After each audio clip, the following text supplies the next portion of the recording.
Hello, everyone. I'm Shalika De Silva. On behalf of Samadhi Buddhist Foundation, I would like to welcome all of you to our month of December Clarity of Mind through Mindfulness session. So today, actually, we have reached the end of 2022. So now I would like to invite Most Venerable Panadure Chandarathana Thero to deliver the last Dhamma sermon of this 2022. Thiruvang Sarnai Bhante.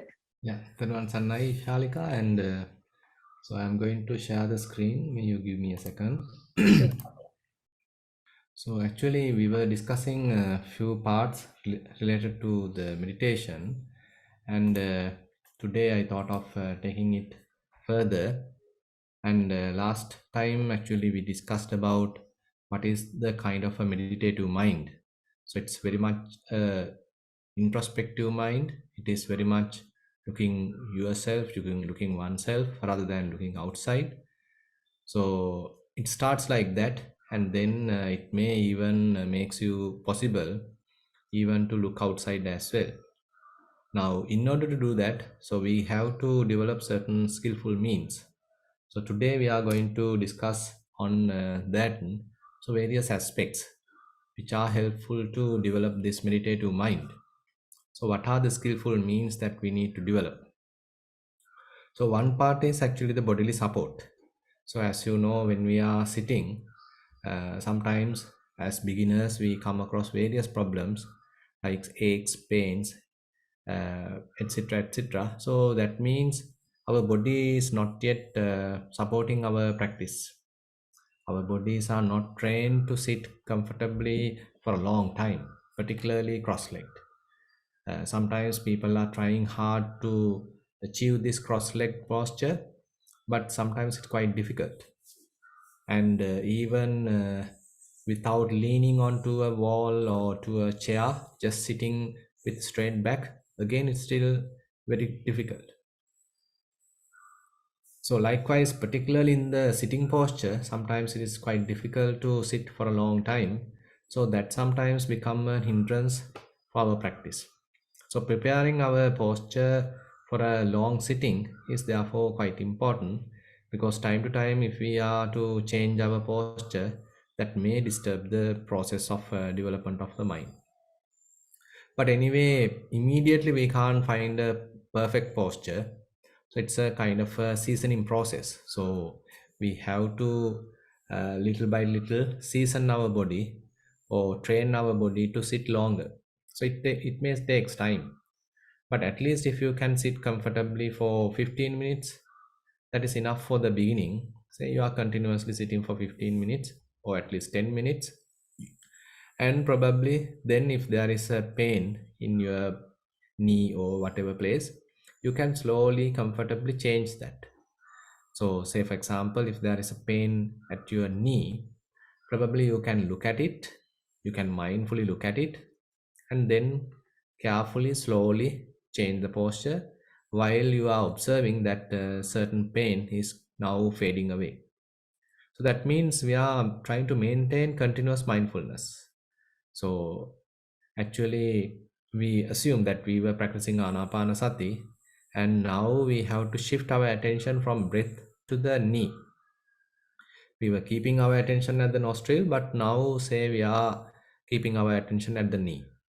So that means we have to shift our attention, but still mindfulness is available. Continuous mindfulness is available, and then we are changing the posture while observing what happens to that pain. And suppose now it has disappeared. Now you can take your attention back to the breath. So that is quite comfortable, and we don't need to worry thinking that our attention has sort of distracted, because we were maintaining mindfulness. We are fully aware of the whole process. And on the other hand, if you are so concerned about maintaining your attention on your breath, I'm taking breathing as the example. So if you want to maintain your continuous attention on breathing, that also you can do. You can simply keep your attention on breathing, and very much like in background, you are changing the posture.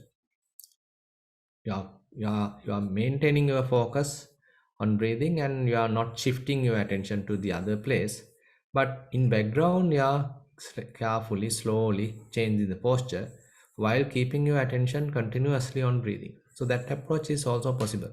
And on the other hand, in order to facilitate our body to become familiarized with these postures and being comfortable for sitting long time, probably you can do a little bit of exercise as well, like yoga exercises you can practice so that your body become quite flexible and can endure long sitting, something like that.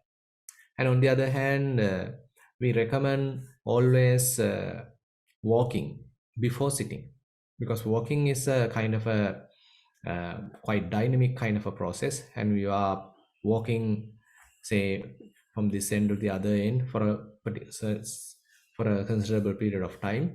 So that makes you fairly active. Your body also become quite flexible, and then you can comfortably sit. So likewise, tuning your body to meditate is something important. And the other thing is, once you sit, you can see whether the posture is well balanced. If you are leaning onto any particular side, so then it is difficult. So you have to have a kind of a balanced, symmetrical posture. And as I mentioned, with time, you can slowly expand the time period. Suppose you started with 10 minutes and you can practice comfortably for 10 minutes, say for 1 week, and from next week you can try at least to increase that to 12 minutes, 13 minutes, because you are now little stretching your skill so that you are slowly expanding your say sitting period. So this is actually possible. I mean, you are now comfortable sitting 10 minutes. So when aches and pains are available, rather than immediately changing the posture, you can little bit endure that pain just another 1 minute. So likewise, you can slowly expand this posture for a longer period of time. And that is very much related to the posture. Actually, there are various postures available. Sitting cross-legged is not the only posture. If you are quite aged and maybe going through some difficulties, bodily illnesses, then probably you can take a chair and sit as well. Only thing is that you need to keep your body straight if you are particularly practicing anapanasati, mindfulness on breathing, because this breathing process has to be well facilitated. And there are again walking benches also available, and you can search these things. You can even buy these things, and for some people, those are also helpful in order to sort of tune your posture. And then and sometimes we are continuously driven by the pleasures. So always our approach is as much as possible be happy, or sort of going after various sensual pleasures. And always if there is any kind of a pain, then we are trying to reject it. So this is the typical pleasure principle that we are driven by. But in meditation, we have to have a little bit of endurance, little bit of patience in order to continue our practice. Otherwise, it's very difficult, because it is not always that we can say the meditation is quite blissful or tranquil. There may be ups and downs, and again, it is not the blissful experience that we are always expecting. Rather, the development of wisdom is the, we can say, the most important thing. So for that, enduring certain amount of pain is also necessary, because sometimes we need to understand, okay, if I bear this pain, if I am enduring it for a certain period of time, maybe in the future I can stretch the posture for a longer period of time. At the same time, I can spend more time on investigating the mind or any other phenomena. I can spend more time in insight meditation. So that is the kind of the advantage, benefit on the today's pain that I am enduring. So likewise, we need to convince ourselves, and we are going through a little bit of difficulty just to develop the mind. Currently, the body is giving some trouble, but I am just enduring it, bearing it, thinking the future benefit. And then thinking mind. So that is the another major issue most of us are having. So when we sit, when we want to focus our attention to some meditation object like breathing, rising and falling, etc. So the mind starts keep on thinking. So again and again worrying about the past, whatever has happened in the past, and maybe various plans. Nowadays, I mean, say you are planning for the next year. So likewise, there may be various plans going on in our mind. And if you have went through certain tragic situations, maybe difficulties in the past, again and again, so those also can come to the mind. And there are various imaginations in the mind. So mind also quite creative, and it may imagine various things, particularly related to the future. So there may be various fantasies, various anticipations, imaginations. So your mind is constantly imagining so many things. That is also possible. And sometimes another issue is that we are visualizing certain things, what's going to happen. So the mind being occupied with various images, various visualizations. So that is also possible. That is also constantly happening in our mind. And then the obsessive thinking, too much thinking, overthinking. So that is also a kind of illness that we have, because we know there may be a problem. So what is the limit of thinking about it? Are we supposed to think about it continuously for the whole day? Or are we able to simply think about it for a while and then keep the mind quiet? But typically, the obsessive thinking is something which can even lead to certain depression and various other mental illnesses. And on top of that, we can say the whole thinking process is fairly governed by conceptual proliferation. Where our languages, our education, our names, say various other concepts that we have developed, what we have created, just for the proper and say easy communication. Now all these information are fairly cluttered in our mind, and they time to time pop up, they time to time come to the picture, and they start thinking in this way, that way, related to the past, related to the future, and whatever we see right now, whatever we hear right now. So the mind is constantly in a kind of a turmoil because of this conceptual proliferation. Now this is one major problem most of us are going through when we are continuously trying to meditate. Now how are we going to overcome this? Now this is where the primary object is quite important, where we are trying to keep our attention again and again onto the primary object. Suppose you are trying to mindfully walk. So when we are trying to walk mindfully, so that means we are not allowing the mind to continuously involve with this conceptual proliferation. Time to time, you are breaking that vicious cycle. So again and again, you are breaking the cycle, not allowing the mind to very much indulge in that kind of vicious thinking. Again and again, you are disturbing that process, and again, you are bringing your attention back to the breath or back to the step or whatever it is.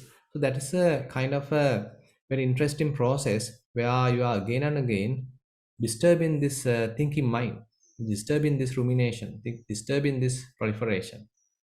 Ultimately, what happens now, rather than thinking, rather than proliferating, rather than fantasizing, now you start knowing another aspect of our mind, that is the knowing.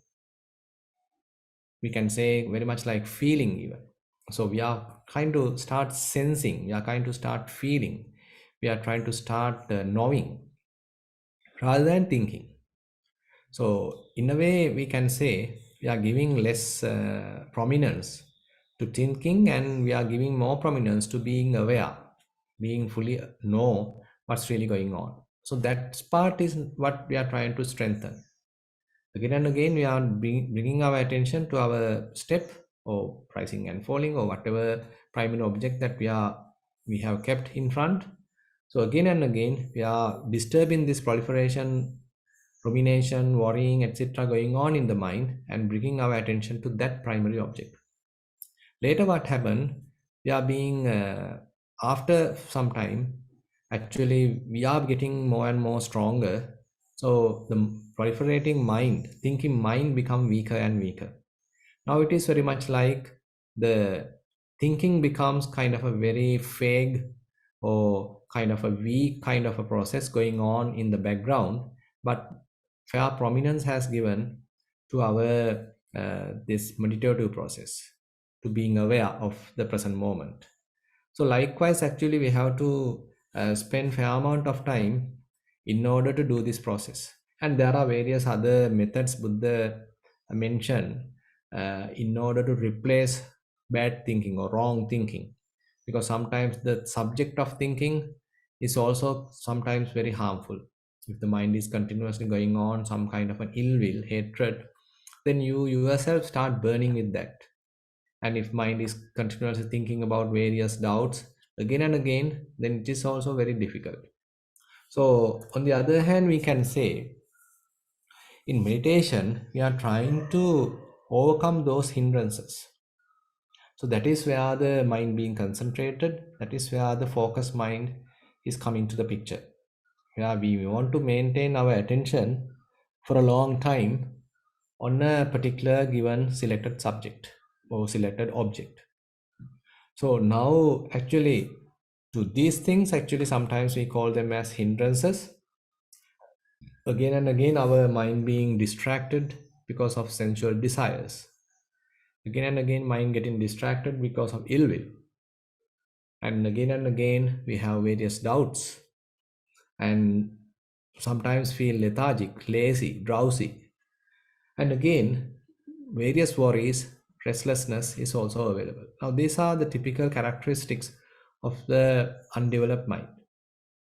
Now, in order to overcome these hindrances, so we have to take certain other activities or certain other strengths of the mind to the picture. So we have to give more prominence to those other aspects available in the mind. So we have to give more prominence to those skills rather than simply allowing these hindrances to occupy the mind. So those are the ones actually we are particularly trying to develop in the early stages. So applied mind, vitakka, what we call as vitakka, is very, very important. So that is the skill available in the mind to apply again and again onto a selected object. Now suppose you are taking breathing as the example. So breathing happens continuously, in breath, out breath, in breath, out breath. So likewise, breathing happens continuously. Now your duty is to again and again apply your mind to incoming breath. If it is in breath, so you are applying your mind to the in breath. If it is out breath, you have to apply your mind to the out breath. Again, the next in breath is available. You have to apply your mind to the next in breath. Again, the next out breath is available. Now you have to apply your mind to the next out breath. So that means continuously, as a series, kind of these different breaths are coming again and again. So you have to be readily apply your mind. So if you are doing it as a kind of a dynamic process, then you can't take a rest. That means your mind can't go to a kind of a sloth and torpor, equipped with kind of a boredom. Rather, quite active process. This is quite evident in the walking process, where mindfully you are walking with a natural pace, and then again and again you have to keep your attention on each and every step. So that process helps us to overcome sloth and torpor. So if we are capable of developing this skill, developing the applied mind properly to a selected object continuously again and again, so that developed applied mind vitakka help us to overcome sloth and torpor. And again, not only applied mind, now once you apply your mind, you are trying to investigate the object. Suppose you are applying your mind to the left foot. Now you are capable of focusing your attention on left foot. Now, rather than stopping there, just we need to investigate. And we are quite sure it is the left foot, it is not the right foot. And now what is available as various sensations? So that we need to investigate. It may be hardness, it may be softness, it may be roughness, it may be smoothness, It may be, say, dryness, wetness, or whatever different, very, very sort of primordial qualities may be available, and those we have to be investigate. So what happens during this investigation is that mind become quite confident. It exactly know what it is observing. It exactly know what it is examining. As a result of that, no place for the doubt. So doubts are intrude in the mind when mind has no focus. Mind has no task. Simply wandering, thinking this and that, and ultimately end up with various doubts. But when you are carefully examining something, so this examination and again retrieval of the information helps you to have kind of a mental confidence. So that confidence basically avoids any kind of doubt. And then, so as this process become more and more stronger, and you also develop kind of a confidence, now the process become quite comfortable. It is not kind of a striving process anymore. It's a kind of a smooth process. It's a kind of a comfortable process. The mind itself is now happily doing it. So this little happiness, this little comfort slowly abandons ill will, because ill will can't stay in the mind when the mind is happy. It's quite opposite. The happy mind is free from ill will.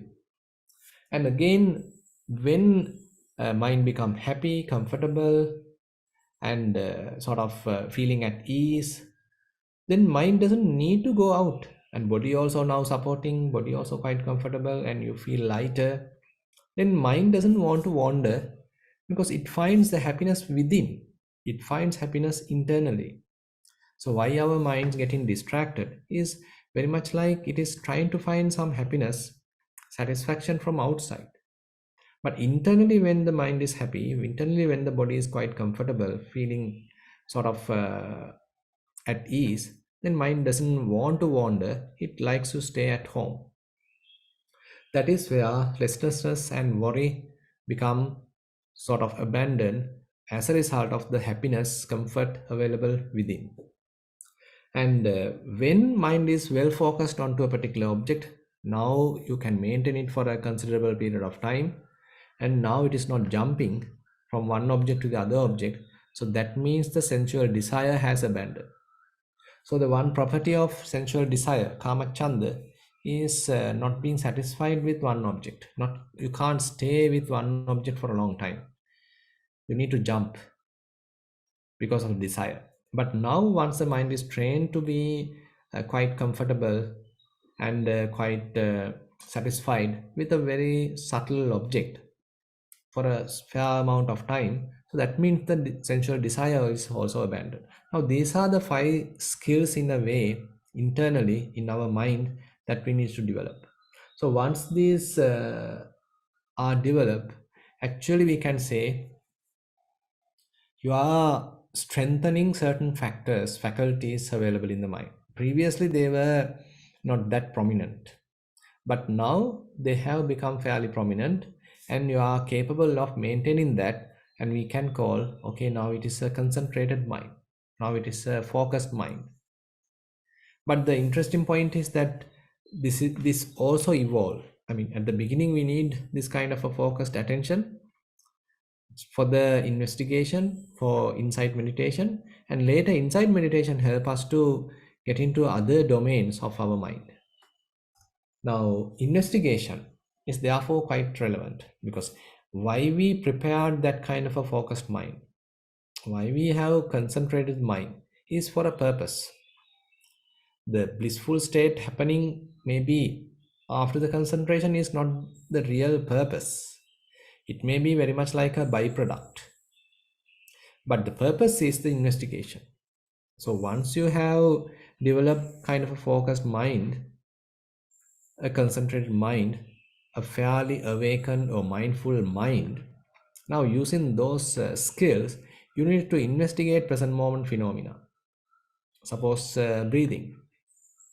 Now you are starting the investigation, whether it is a longer breath, whether it is a shorter breath, and whether it is kind of the beginning, whether it's the middle, whether it is the end.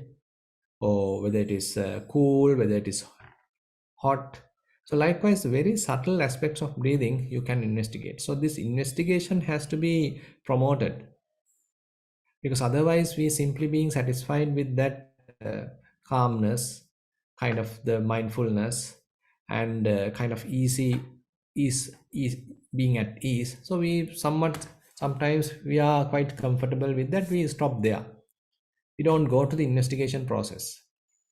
So that is where we need to sometimes direct our mind and promote that investigation purposely at the beginning, because the mind is not that into that mood sometimes. So you need to initiate that process, you need to start that process.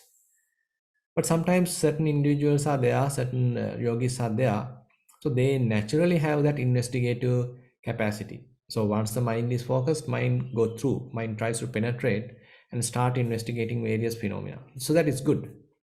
But certain others don't have that capacity, and they simply like to stay quiet without doing any investigation.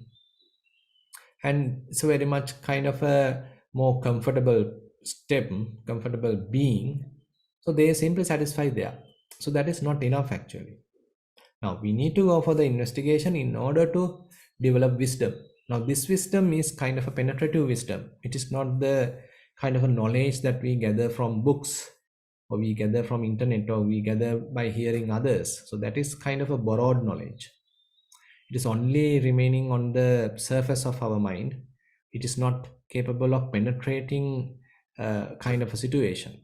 Now the wisdom that we are targeting through investigation is the yoniso manasikara, is the investigative ability available in the mind. Now that skill also has to be developed. So that is most important in the vipassana, where we have to constantly investigate the present moment phenomena in order to develop further wisdom. Now, so this is when we come into this investigative process. So we are trying to use various bodily phenomena, and sometimes we use mental phenomena as well. Starting with bodily phenomena is quite easy, because always there are various bodily sensations available, maybe say aches, pains, pressure, etc. So in terms of the feeling side. But on the other hand, hardness, softness, roughness, smoothness, movements, vibrations, so all these kind of very little, very primary type of sensations are constantly available. If the mind is fairly concentrated, calm, tranquil, then these little sensations start appearing, and you can quickly focus your attention to those prominent sensations and start investigating them. If that particular sensation disappear, then you can keep your attention onto another place and start investigating that. So likewise, this investigation has to be very much cultivated, so that the mind starts developing it as a skill, rather than simply uh, being satisfied at ease. Now it starts investigating what is really happening, what's really going on. Very much like it is curious about the present situation. As a result of this curiosity, it is searching, it is in examining. So that is necessary. And while you are doing that, we have to maintain kind of a non-judgmental attitude. So if, say for example, if it is a pleasure, that means a pleasurable sensation, so you don't need to get attracted to that, and you don't need to really grasp that, you don't need to love that. Rather, you are still maintaining kind of a detached observation, and you do a kind of a non-judgmental observation. You're not really welcoming and attracted to that pleasure. Rather, you still maintaining an equanimous mind and doing the investigation. And again, if it is a painful feeling, same attitude. You are non-judgmentally observing that painful feeling as well. So maintaining this kind of an equilibrium, kind of an equipoise in the mind, and still observing different kinds of phenomena. And we are not trying to control the phenomena. So phenomena may appear by themselves, and we are capable of investigating them with a balanced mind. So that balanced mind also another skill we need, particularly in the vipassana, because we don't know what's going to happen in the next moment. So you are quite receptive, quite open, and your mind is capable of focusing immediately to the incoming phenomena, and quickly you start investigating. Quickly you start investigating. And here, direct experience is the one given prominence. It is not the book knowledge. It is not what you have heard. It is not what you have imagined. It is not what you visualize even, what you directly experience right now.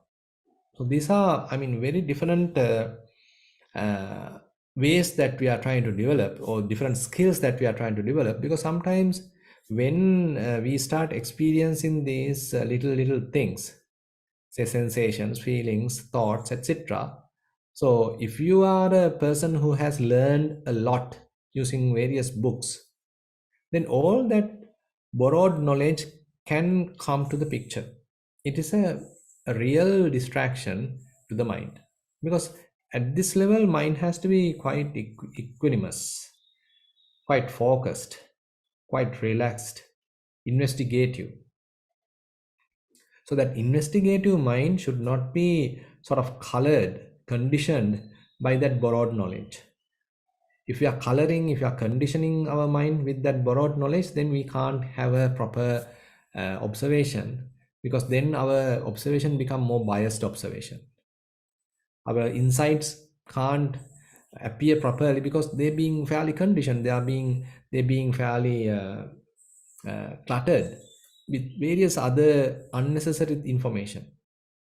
So therefore, this investigative mind is a relaxed mind. It's a kind of a beginner's mind. It's a fresh mind. It is not being conditioned by so much of information what you have gathered.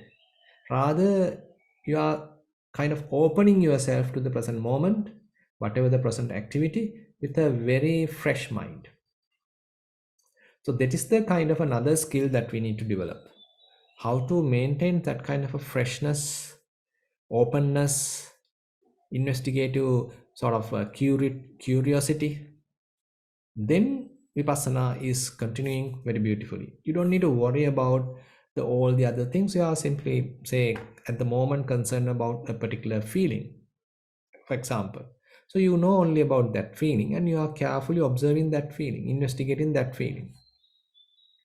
Suppose they are investigating kind of hardness. Okay, you don't need to worry about everything else. You're simply investigating about that hardness. So likewise, you are very much focusing your attention and maintaining that proper attitude and doing the observation. And as I said, at this process, inner chatter has to be completely stopped. So that is why, in order to get our mind to this state, it may take some time, because you can't have your own proper investigative knowledge unless you stop inner chatter. The inner commentary has to be stopped. So we don't need any inner commentary during this process. It's a kind of a very careful investigative process continuing, and it requires kind of a silence in the mind. A silent mind is capable of understanding things thoroughly. It's a kind of penetrative knowledge. This is the kind of wisdom that we are talking in insight meditation. It is not the book knowledge. It is not the inferential knowledge. And it is not the kind of a borrowed knowledge. Later, actually, once you have this direct experience based knowledge, we can call it as a meditative knowledge. When it is available, actually you can use that to various other things as well. Then you can have inferential knowledge as well. So that is a different story. But while you are developing this proper knowledge or proper wisdom, direct wisdom, then we need to keep in mind not to bring anything else to the picture. And again, so as we continue, so there could be a little happiness arising. So when mind being trained to this process, when mind is not thinking, then it's a kind of a happiness. Now, basically, thinking mind, wandering mind is not a happy mind. It's a kind of a frustrated mind. It's a kind of a worried mind. It's kind of a restless mind. But when the mind is doing a little task carefully, happily, then it starts developing kind of a happiness as well. It is not the wandering mind, it is a kind of focused mind. And the task assigned is a very delicate task. So you are doing that investigation. That develops kind of a happiness, a different kind of happiness, we can say. Unworldly kind of happiness. But sometimes we call as niramisa piti, unworldly kind of happiness. It is not a kind of a happiness that you get by watching a movie or listening to music or that kind of a thing, but you are getting a different dimension of the happiness where the mind is not wandering, and again new phenomena are arising, and you are investigating them carefully, and you don't need to strive now because the mind is trained to do that. So after some time, the mind becomes capable of doing this by its own. You don't need to sort of force to do that. Rather, mind is now trained to investigate whatever the phenomena arising. Now it has become a kind of a habit in the mind. So again and again, mind does this investigation comfortably, and then you can little further rest. Now the investigation process is fairly initiated, started, doing really well, and you don't need to really interrupt the process, intervene the process, because mind itself is carrying out the process properly. Now that is where kind of the rupture is available in this process. Happiness is, comfort is available in this process because you don't need to interrupt the process now. Things are happening smoothly. So this is where we can say the kind of a internal happiness going to be available. It is not the kind of an outside that the mind is looking for outside happiness, but internally you are quite comfortable, quite satisfied, quite happy. And again, the mind is well focused. And when you continue this, various insights can happen because of this whole process. It is not immediately things are happening, but every day assume that you are doing this whole process properly, comfortably. And after some time, immediately there may be a kind of an insight, eye-opening insight can happen. Because this very proper observation, investigation is slowly developing kind of a subconsciousness level awareness, subconsciousness level wisdom. It's a kind of deep wisdom. It's not kind of a surface level wisdom we are talking, a kind of a very deep, penetrative wisdom being developed within oneself. And when it reaches to some extent, there may be insights arising, and that those insights can happen like kind of a kind of a uh, kind of a overwhelming kind of experience can happen. Your way of thinking, your behavior, your uh, attitude, everything can change because of this kind of an insight. It's a very powerful insight. Those things are possible. So going through these different stages and developing these skills is therefore fairly important, and as we know that they may not happen immediately, and we need to maintain fair amount of patience in this whole process, because we may need results very quickly, and others also talk about their results, and we also then being sort of motivated to get results. So that very expectation can become a hindrance. So in order to develop these skills, we need patience a lot. Rather than expecting results, it's a matter of being satisfied today and continuing your kind of the schedule. Suppose you have prepared a particular time, or you have assigned a particular time as your walking meditation time. You have assigned a particular time as your sitting meditation time. You got to continuously do that. Say you develop that in the morning, maybe in the evening, next day also in the morning, next day also in the evening. So likewise, it's become kind of a routine work that you are continuing. So this is the daily practice actually.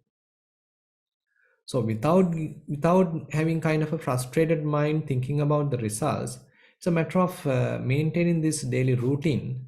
So that daily routine slowly start catching the momentum. It start contributing towards the wisdom. So when that wisdom reaches some level, then the insights are possible. So therefore, we can't say immediately at the beginning we are practicing vipassana. Rather, we are sort of preparing our body, seasoning the body, sort of uh, balancing the posture, and again focusing our attention, cutting off the distractions. So likewise, various necessary, say, prerequisites in a way we are preparing at the early stages of our meditation. Once we are capable of abandon the hindrances, now we have fairly developed certain other skills available in the mind, as we discussed: applied mind, a careful attention, and maintaining kind of a balance, and without jumping to various things, focusing our attention for a considerable period of time. So likewise, those skills are developed, and once they are available, now we need to start the investigative process, the vipassana process. Then we can say we are now somewhat developed the necessary skills for our meditation. So with those skills, now we are continuing, and various insights are possible, and we'll discuss those things in the future sessions, and how this whole practice is evolving in different ways. So, with that, I like to conclude today's sermon or the teaching, and now I like to start the guided sitting. So, you may sit in a comfortable position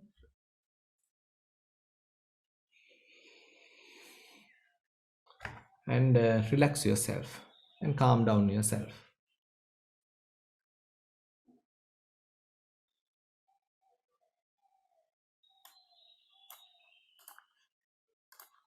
and take a deep breath, hold it for a while, and gently release.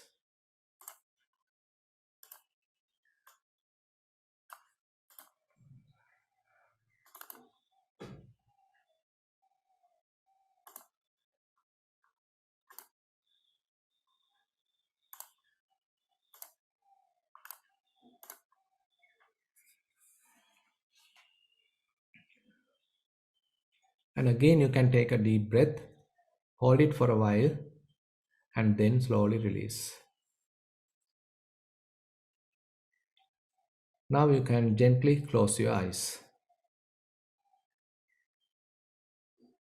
And there may be various sounds happening right now, maybe birds chirping or maybe sounds of vehicles. So others are chattering. Various sounds may be possible, but we are quite open to those sounds. We are not rejecting them, we are not unhappy about them. Those are merely sounds. They simply come and go, appear and then disappear. We are fully aware of the whole process. We hear various sounds, they simply come and go. And we are fully aware. Now we are developing the presence of the mind. You're not thinking about the past or future. You're fully in the present moment, experiencing various sounds. Now we are developing this presence, awareness.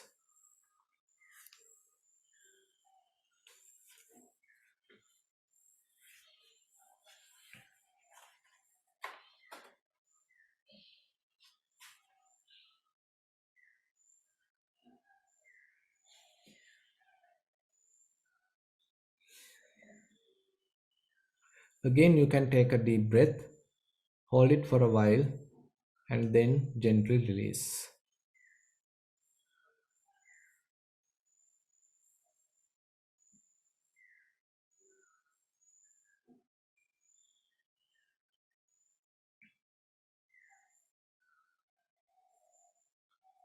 Now you can see whether these sensations are possible to recognize.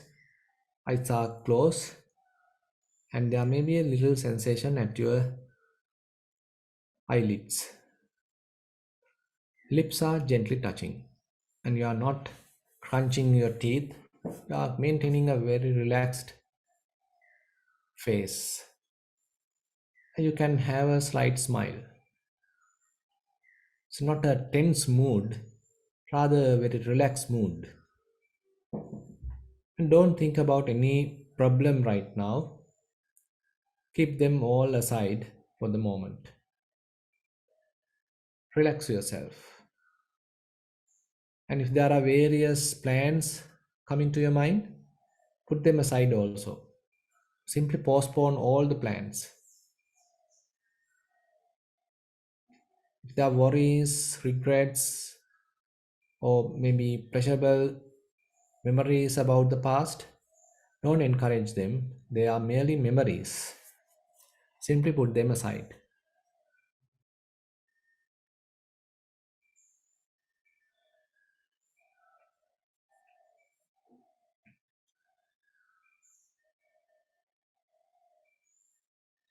Again, take a deep breath, hold it for a while, and then gently release.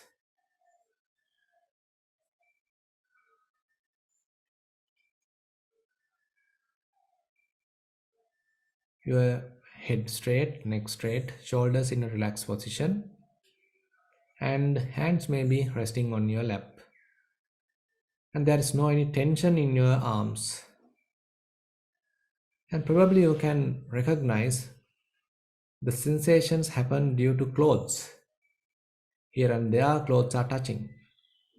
There may be little tightness or little rubbing sensations, little heaviness because of these clothes. See whether you can recognize those sensations.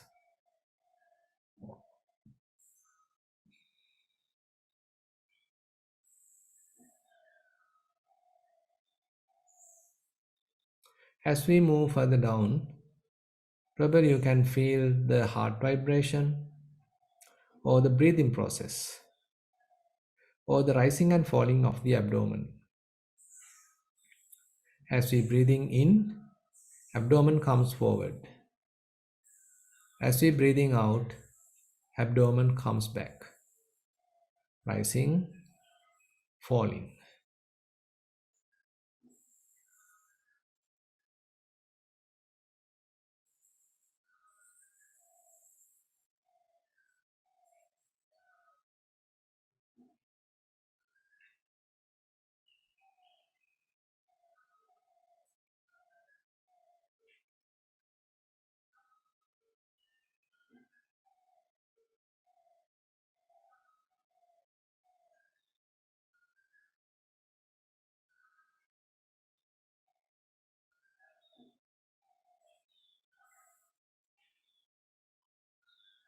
Give a little task to your mind to know each rising, each falling.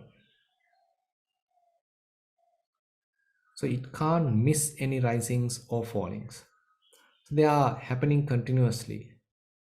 So again and again, your mind has to be applied to each rising, each falling.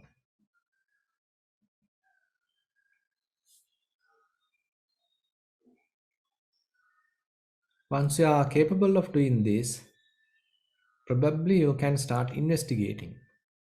Investigating each rising, investigating each falling. What is happening there? What is this rising is? How do I going to feel it?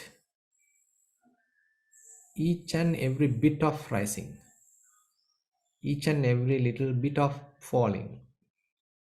So rising becomes a kind of a process. It has a collection of sensations. Falling becomes a kind of a process. It has a collection of little activities.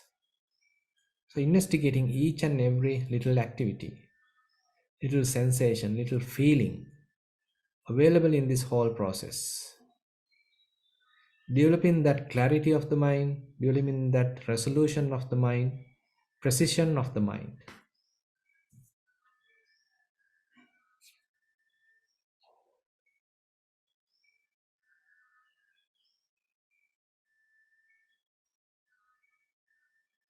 And doing it in a relaxed mood. Not allowing the mind to think, rather knowing, being aware of the whole process.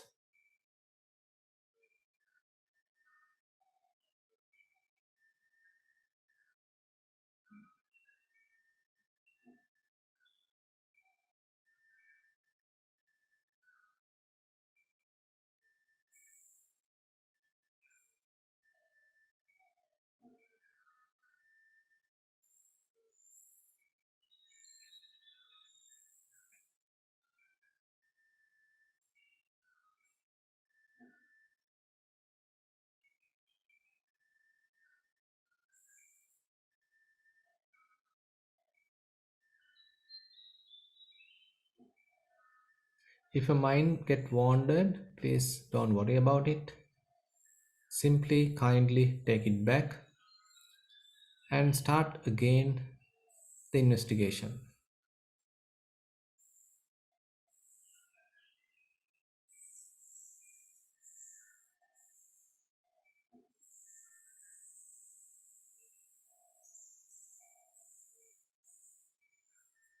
If the mind is well focused, keep continuing, each rising, each falling. Probably you are knowing the beginning of the rising, middle, end. There could be a little gap, then the next falling, the beginning, the middle, end, a little gap, next rising, beginning, middle, end. The whole cycle you are now trying to investigate, doing happily, not expecting anything, knowing only that little part, being satisfied, happy about it, having little curiosity.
Okay, I think we can wind up the guided sitting session. Now you can open your eyes. And if you have any questions related to the Dhamma sermon or related to your practice, so we can spend some time discussing these things. Yeah, we can hear you, Joseph. Hello, thank you, Bante. Yeah. Thank you for today's Dhamma sermon.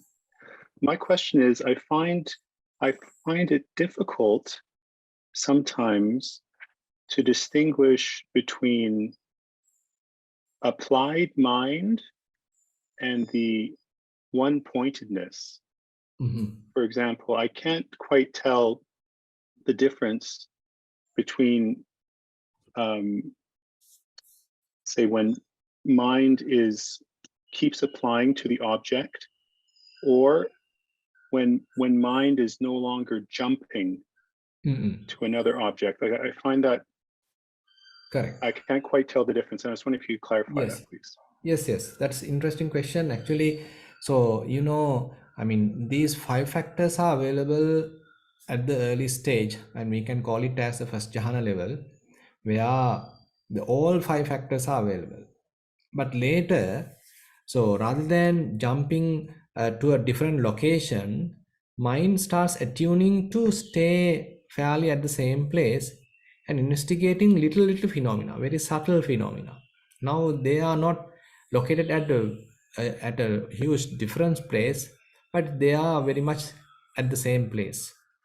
So then you can't recognize kind of a jumping mind from one object to the other object.